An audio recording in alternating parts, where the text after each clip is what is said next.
Hello, welcome to Literally Speaking. Now, do you notice something is different today? What's different?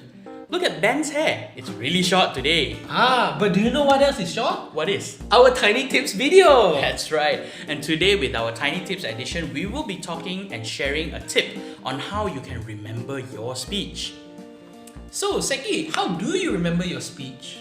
I think what works for me is that when you prepare a speech, you have to prepare something that you already have a lot of knowledge on, or something that is close to your heart.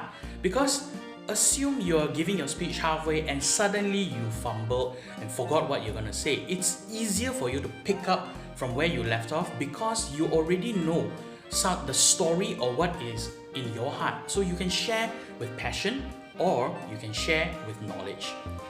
But if you have trouble remembering your entire speech, what you can try to use are cue cards. But there's a big problem with how some people prepare their cue cards, isn't it, Ben? Exactly. Many people out there write their entire speech or too many words onto that single tiny cue card.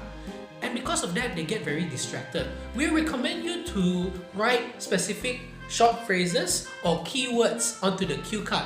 That way, when you refer to them, it will help to kickstart and jog your memory.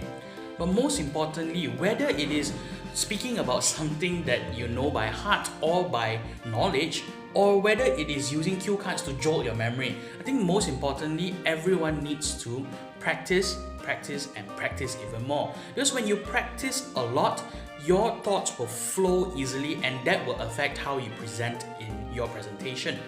But there is a problem. Say the place is not really convenient. For example, you are in front of your colleagues, or maybe you are in a lecture theatre with all your classmates. It'd be weird if you suddenly stand up and started practicing your speech, even though with a mute sound. So what do you do in that situation, Ben? I think you should take out your phone and look through and recite your notes or your slides. That way you'll be more mentally prepared. And the more mentally prepared you are, the less you'll stumble in your speech. And just like that, we have come to the end of our Tiny Tips video.